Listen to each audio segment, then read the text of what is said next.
Hi, I'm Simon Rushton, and this is Taxi Chronicles podcast.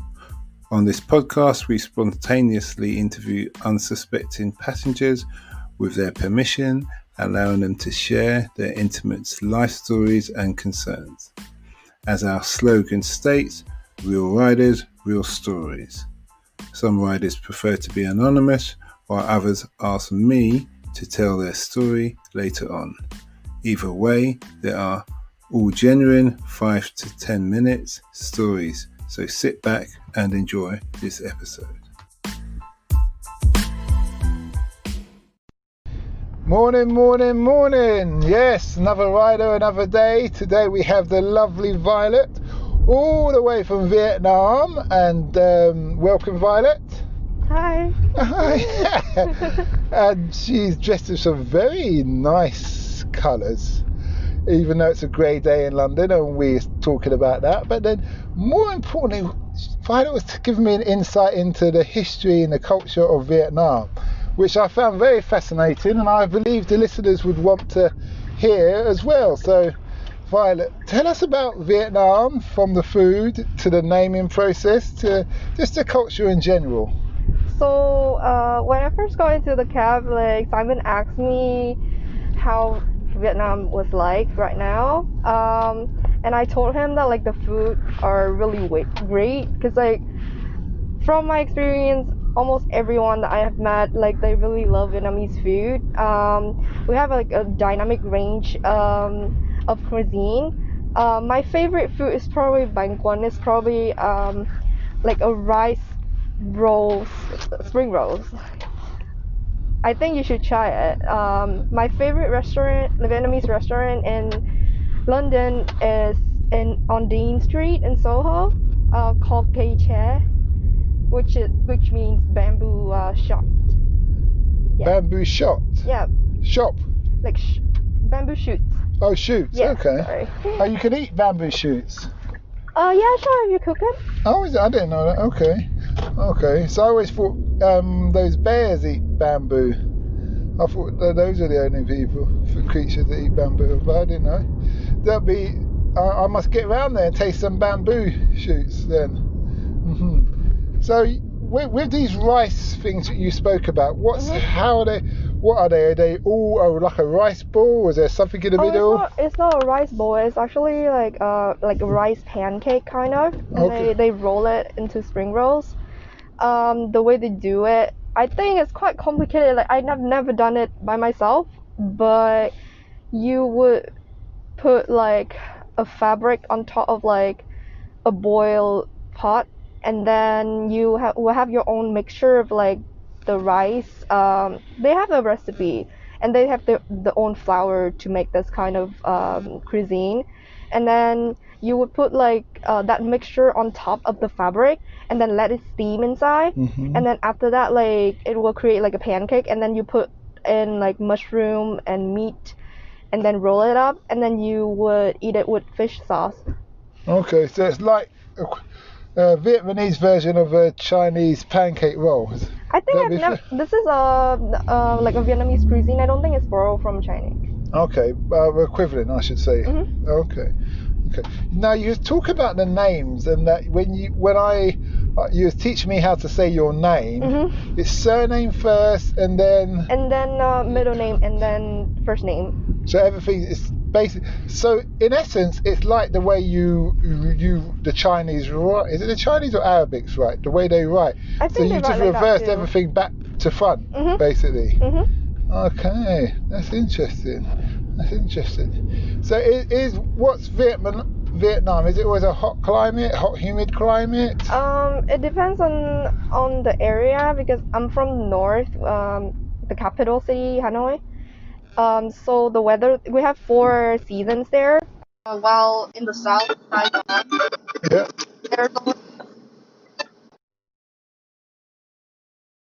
Okay. All right. So were you were born there? Yeah, and you was brought up and you were brought up there as well? Or so you've got an American accent, so I'm just wondering where that comes from. Yeah, everyone says so, because the way we study English, it depends on the teacher that we have initially. So if we learn English from an American teacher, then that's how we adapt it. Okay, fair enough. Well, I couldn't. I only speak one language, so I couldn't. I can understand, but I can't necessarily relate in that respect of thing. So, how have you found London? How have you found living in London? I've been living in London for 2 years, and before that, I lived in Cambridge for 2 years. This is my 5th year in the UK, and I would say that I have been missing it when I'm away. Yeah, I've been back in Vietnam during the pandemic. Okay. Yeah. How was the pandemic handled in Vietnam? Oh, it's so well because right now, like, we live normally. Back in when it first started, the government stopped all their like commercial flights, and whoever fly into the country during that half month will have to be in a military quarantine. Oh, military quarantine. Yeah, but it's all free. Was that Like, a tent? Was that a tent or hotel? Or It's military not, barracks? it's just military camps. Okay. Yeah. Alright. Okay. So did you end up in one of those? I actually luckily flew back right the day that they announced that everyone flew in have to be in quarantine. So I only had to self-isolate in my house, and my parents gave me like their room, and I stayed in there for 2 weeks straight without going out at all. Okay. Well, that makes sense.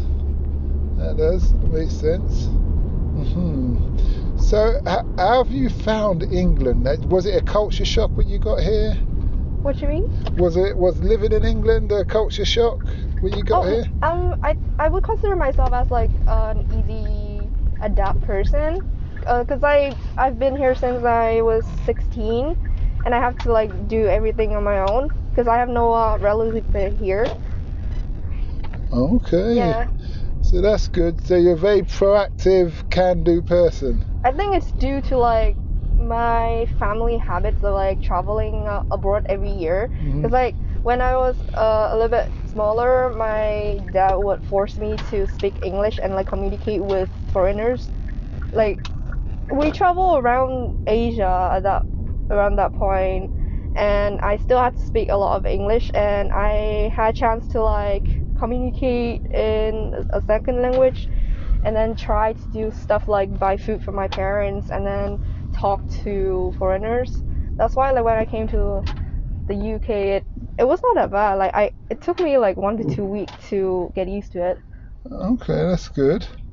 Well, it seems like it's all paid off, so thank you to Daddy. What are you studying here? I'm studying in London College of Communication, major in design for art direction. Oh, art. Yeah. Oh, that makes sense. Creative dress sense.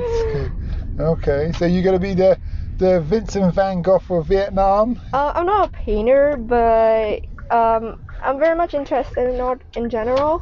Like anything nice just attracts me. Okay, that's good.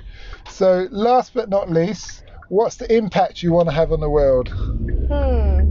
Because I'm studying art right now. I think it's just like a very nice form, a way to like transfer my message and thoughts, opinion, feelings, everything like into some sort of like visual element.